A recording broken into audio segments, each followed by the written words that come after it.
Շարունակվում է առաջին լրատվականի երեկոյան լրատվական թողարկումը և այս պահին մեր տաղավարում հյուրընկալել ենք Լուսավոր Հայաստան կուսակցության ներկայացուցիչներ Անի Սամսոնյանին և Հայկ Կոնջորյանին։ Բարի երեկո և շնորհակալություն մեր հրավերն ընդունելու համար։ Լուսավոր Հայաստան կուսակցության հիմնադիր համագումարն էր դեկտեմբերի 12-ին,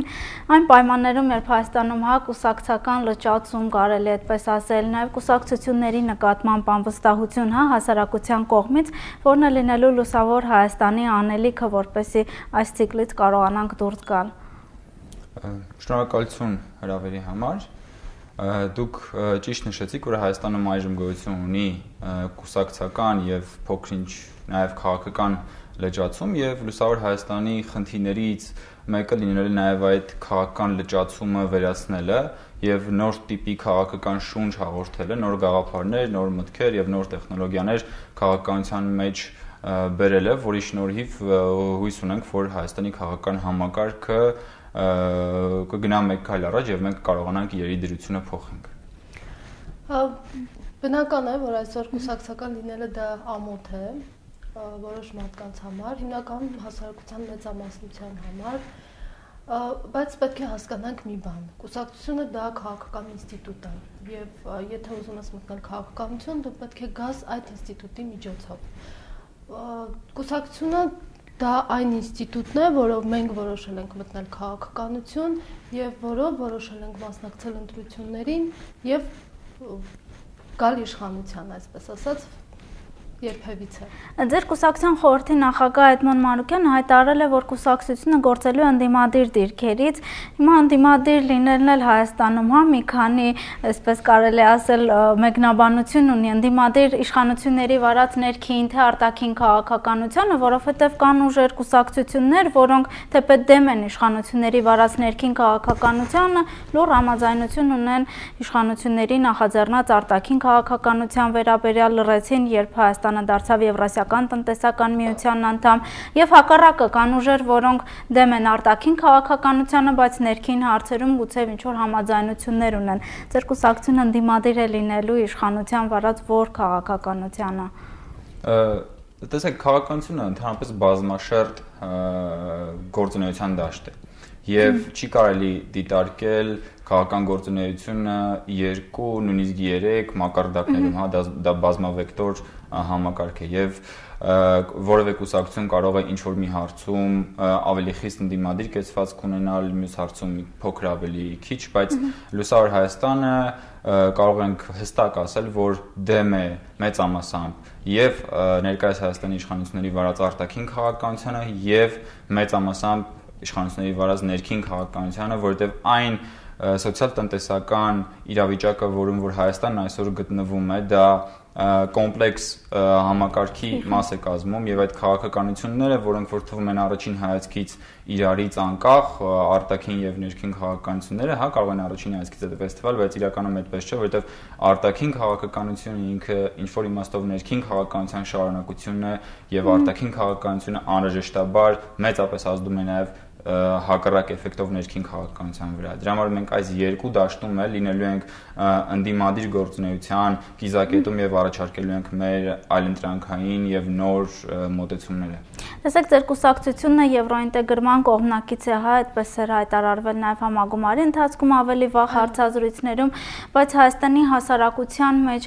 մի տեսակ մարգինալ հատված են կազմում այն ուժերը, գուցե նաեւ հասարակության այն ներկայացուցիչները, ովքեր որ կողմ են Եվրոասոցիացմանը եւ երբ Հայաստանի իշխանությունները այդ որոշումը կայացրեցին Եվրասիական տնտեսական միության անդամագրվելու, ընդվզում հասարակության շրջանակներում չեղավ այդ կապակցությամբ, ինչի մասին նաեւ Եվրամիության ներկայացուցիչները նշում են, որ այստեղ բավարար չափով աշխատանք չի տարվել։ Դուք որպես եվրոինտեգրման ջատագով, մինչև հերթական ընտրությունները կամ գուցե դրանից հետո ինչ աշխատանք եք նախատեսում նաեւ այս առումով Հայաստանում անցկացնել։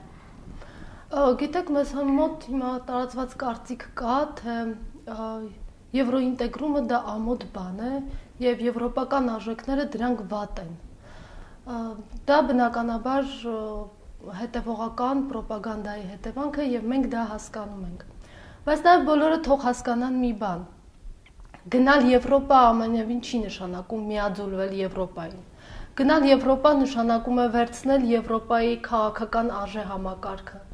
Գնալ Եվրոպա նշանակում է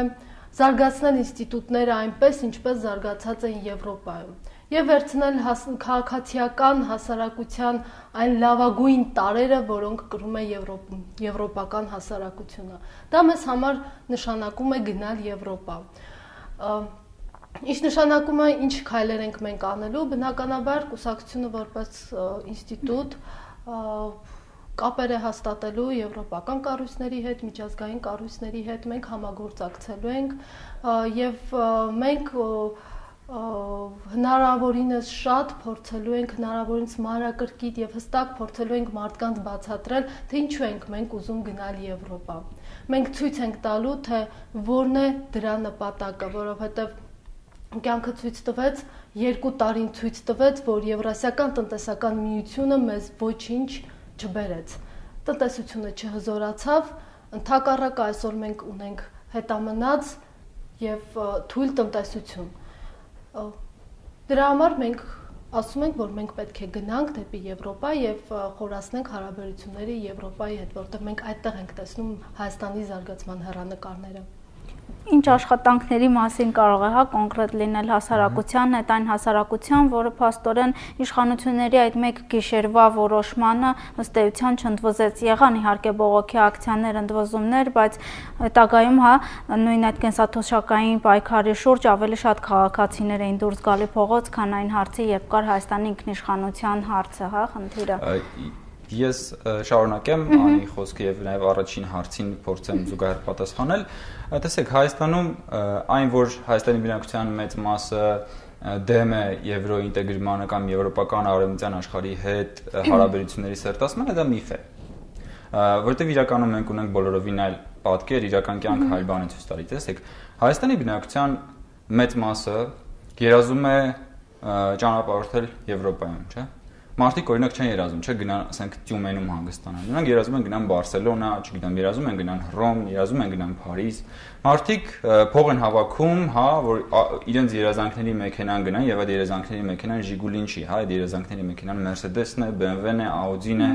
Մարդիկ երբ որ հիվանդանում են եւ այստեղ չեն կարողանում բուժվել, գնում են Գերմանիա, որովհետեւ Գերմանիայի առողջապահությունը դա որակի չափանիշ է։ Իսկ այն եվրոպական արժեքները դրանք են։ Եվրոպական արժեքները ինչ որ աբստրակտ արեստացին գաղափարներ չեն, որոնք որ մեծ ռոպագանդայի արդյունքում ցույց են դրվել եւ ասել են, գիտեք, դա վատ արժեք է եւ եթե դուք սրան հետևեք, դուք կդառնաք ինչ որ այլասերված եւ այլն։ Սա գավառամտության շարունակական ռոպագանդան է, որը մեզ տարիներ շարունակ արվել է եւ մեր հասարակությունն ինքը պատրաստ է եվրոպական աշխարհի հետ իր հարաբերությունների ավելի սերտացմանը, որովհետև ինքը հենց դրանով էլ գնացել է։ Որովը մեկը չի երազում, չէ՞, գնալու ասենք ռուսական ինչ-որ երկրորդ, երրորդ կարգի համալսարանում սովորելու։ Բոլոր երիտասարդները երազում են գնալ Harvard, Cambridge եւ, չգիտեմ, Sorbonne կամ Ժնևի համալսարաններ, չէ՞։ Այսինքն սա խոսում է այն բանի մասին, որ իրական կյանքում իրական մարդիկ ցանկանում են կառուցել, ցանկանում են ունենալ եվրոպական մոդելի պետություն։ Մենք խոսում ենք եվրոպական մոդելի պետության մասին, իսկ եվրոպական մոդելի պետությունն այն է, որտեղ որ գոյություն ունի հնարավորությունների հավասարություն, որտեղ որ գոյություն ունի կոռուպցիայի դեմ արդյունավետ պայքար, որտեղ որ գոյություն ունի արժանապատիվ կենսաթոշակներ ծերերի համար, մատչելի եւ որակյալ կրթություն երիտասարդների եւ մանուկների համար, որտեղ որ երիտասարդ ընտանիքները կարող են արժանապատիվ իրենց զգալ եւ կազմել իրենց ընտանիքի եւ սկսել իրենց ընտանեկան կյանքը։ Հայաստանում քանի հազարավոր երիտասարդներ չեն ամուսնանում, որովհետեւ նրանք գիտեն, որ չեն կարողանում ընտանիք պահել։ Ահա սա է եվրոպական աշխարհը մեր պատկերացմամբ։ Իսկ ԵՏՄ-ի աշխարհը, որի մասին որ թմկահարվում է, դա այն աշխարհն է, որը շարունակաբար գնալով տնտեսական անկման մեջ հայտնվող աշխարհն է։ Օրերս արդեն Ռուսաստանից հեռացավ համաշխարհային հսկաներից Toshiba ընկերությունը, Ղազախստանից հեռացավ Panasonic-ը։ Այսինքն ԵՏՄ-ը իրականում պատկերավոր ասած ծույլիկների ակումբ է։ Թող որևէ մեկը չվիրավորվի, բայց տնտեսական իմաստով ԵՏՄ, եթե մենք համեմատում ենք զարգացած աշխարհի զարգացած արևմտյան մոդելի պետությունների հետ, դա միջակ երկրների ակումբ է եւ այդ միջակ երկրների ակումբում մենք ինչ գործ ունենք։ Եվ մի թյուրի մատություն կա, բոլորը մեզ ասում են, ասեք, որ դուք ուզում եք կառուցել պետություն հայկական արժեքների վրա։ Մենք ասում ենք ցույց տվեք նախ հայկական արժեքների վրա երբևէ եղել է արդյոք պետություն, կան այդ արժեքները, որտեղ մենք երկար տարիներ չենք ունեցել պետականություն, իսկ պետականություն պետք է կառուցել միայն պետական արժեքներ ունեցող մոդելների վրա։ Մեզ համար դա այսօր եվրոպական մոդելն է, մենք այլ մոդել չենք տեսնում։ Լավ, ձեր կուսակցությունը պատրաստվում է մասնակցել հերթական ազգային ժողովի ընտրություններին 2017 թվականին եւ այս համանդրական փոփոխությունների հանրաքվեի արդյունքները ցույց տվեցին, որ սա լինելու է որոշիչ ընտրություններ Հայաստանի համար, քանի որ հետագայում արդեն 18 թվականի նախագահական ընտրությունները մեծ կարևորություն չեն ունենա։ Նախ ինչ հետևություններ ձեր նորաստեղծ կուսակցությունն արեց արդեն այս հանրաքվեից, դրա նախորդ ընտրություններից, շատերի դիտարկմամբ ընտրական process-ն առհասարակ Հայաստանում չի գործում ընտրությունը որպես այդպեսին, որովհետև ինչքան էլ ջանք ընդդիմությունը չի խնայում ընտրական process-ը վերահսկելու համար, միևնույն է իշխանությունները կարողանում են վերջում արձանագրել այն արդյունքը, որն իրենք ունեն։ Տեսեք, այստեղ գոյություն ունի մի շատ խորը խնդրեմ, որի մասին Լուսավոր Հայաստանը արդեն բարձրաձայնել է եւ որը գտնվելու է մեր գործունեության կենտրոնական դաշտերից մեկում, հա։ Մենք ունենք այս 20-25 տարիների ընթացքում տարբեր բազմաթիվ ընտրությունների եւ քաղաքական գործընթացների ընթացքում մեր մոտ ձևավորվել է քվեարկողի ինստիտուտը, ոչ թե ընտրողի ինստիտուտը։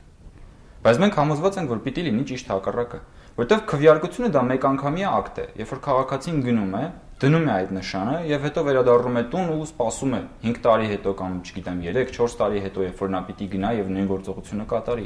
Ընտրությունը ոչ թե մեկ անգամյա ակտ է, ընտրությունը գործընթաց է, որի ընթացքում քաղաքական ուժերի, քաղաքական գործիչների եւ քաղաքացիների միջև պարբերական աշխատանքից հետո քաղաքացին ընտրություն գնալուց առաջ արդեն գիտի, թե ինչի համար է նա ընտրում։ Եվ որովհետեւ այդ գործընթացի արդյունքում նրան ներկայացրել են բոլոր հնարավոր հետևանքները, ռիսկերը, առավելությունները եւ այլն։ Այսինքն ընտրողը դա նա է, ով process-ի արդյունքում եկել է ինչ որ եզրահանգման գիտակցաբար եւ նա պատասխանատու է իր կատարած այդ քվեարկության համար։ Եվ երբ որ այդ քվեարկության արդյունքները, այդ ընտրության արդյունքները կոպտորեն կեղծվում են, ինչպես որ նախորդ հանրաքվեի ժամանակ, այդ ընտրողը, որը արդեն մի քանի տարի այդ գործընթացի միջով անցել է, ավելի սրտացավ է վերաբերում սեփական քվեարկությանը, որը արդեն մեկանգամյա ակտ չէ, որը երկարատև process-ի արդյունք է։ Իսկ եթե քաղաքացու հետ այդ գործընթացը չի իրականացվել, եթե նա ընդամենը քվեարկող է, որովհետև նրա հետ տարիներ շարունակ չեն աշխատել, որովհետև հիշել են նրան 4-5 տարին մեկ, ապա այդ դեպքում նա գնում է եւ արժանապատվորեն իր օրինակ ոչն է դնում, բայց դրանից հետո նա արդեն հաջորդ քայլը չի կատարում։